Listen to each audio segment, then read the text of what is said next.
Thank you. I'm here at the Geisinger Janet Weiss Children's Hospital, and joining me is Nancy Ramhap, and I understand you're with a special department called Child Life, correct? Correct. Tell me a little bit about it. So child life is a special field. We don't focus on necessarily the physical parts of being in the hospital. We focus more on the social and the emotional aspects. Kids are usually in very social environments, and then they come to the hospital, they're surrounded by strangers. They don't really understand what's going on. There's many new and different and often scary and painful experiences happening, and we try and help make all of that better.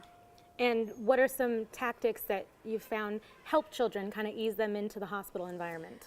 First and foremost, I have the younger population, so first thing out of the gate is you got to get the toys in the room. If they understand this is a place where you're allowed to play, they will play, and that's their normal work.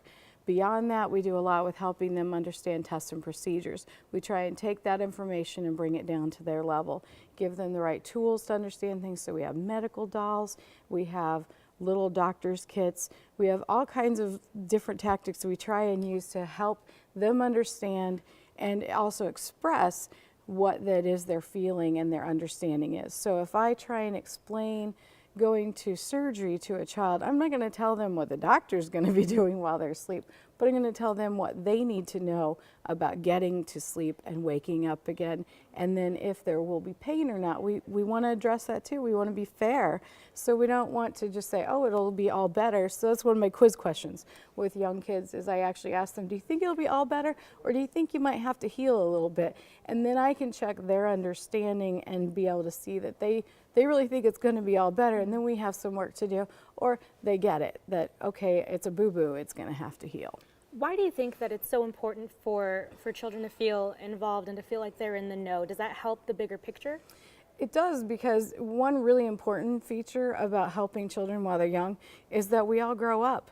And I know a lot of adults who are still very scared of needles and have a hard time getting through taking medicines. I'm on that list, yes. As am I. So there's, anytime we can help a child conquer something when they're young, we have eliminated something they will have to deal with when they're older.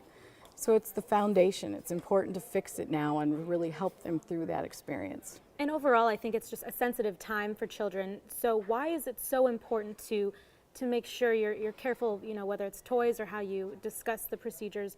Why is it important to pay attention to those kind of details? Kids are amazing in their resiliency, and often they will not tell you something because they're too afraid of the idea. They're too afraid of scaring their parents with the idea that's in their mind. So often I'll call a spade, as I say, and I'll name that fear and say, you know, most kids are really afraid of whatever we're talking about, and they'll look at me like they're shocked that I understood that. And it just opens the floodgates and lets them get those questions out, lets them express those fears, and helps us to actually take care of that. And how does Child Life fit in? How is it a puzzle piece into the Children's Miracle Network? So we do a lot of different things. We're in charge of all the special events that come to Children's. We handle the donations that come into Children's. We get to give out the donations, so we get to play Santa a little bit, which is kind of fun. And we love to give that experience to the nurses as well, because they're doing some serious hands-on work that's tough and not always fun for kids to experience. So we try and help them to have that relationship with the kids as well. We try and help make sure, you know, first and foremost, families are a unit. So if mom and dad are completely overwhelmed, that child won't have a chance of not being overwhelmed. They're all a package. So we take care of the whole family. So whether there's a sibling who needs to understand what's going on and what are all those tubes and wires and things, or if it's just some one-on-one time with the parent to help them process this new diagnosis, it's a lot of different things all at one time. And working so closely with children, I mean, you're responsible for teaching them, you know, part of the procedures or kind of just what they should be expecting, but have the children taught you anything while you're working with them? Oh, every single day.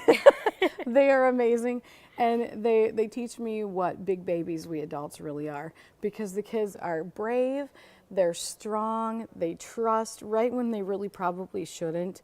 They are amazing in their ability to get through a hospital stay and go home and still survive life. And that's why we're here. We're trying to make that better, but they do 90% of the work themselves.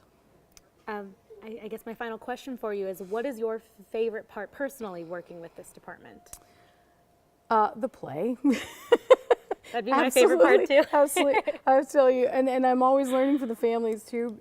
We had a grandpa recently who came up with the most brilliant idea, and we've had a lot of fun with it. So it's that little orange track that's very flexible by Hot Wheels. Right. And he brought some in for his grandchild, and he was still young enough to be in a crib. And he was up with it taped to the banister of the crib and then shot the Hot Wheels up and down and over onto the couch, and the little man just giggled in his crib. And it was just so much fun that we're always looking at everybody else for those ideas to keep it fun and special. And you know, to be in isolation, that's really tough to just be in one room. And that he didn't mind that day at all. He just had so much fun with those cars. It's the little things that make it the difference. is, especially with children. Well, Nancy, thank you very much for joining us today. Again, I'm here at the Guy Zinger Janet Weiss Children's Hospital. Back to you.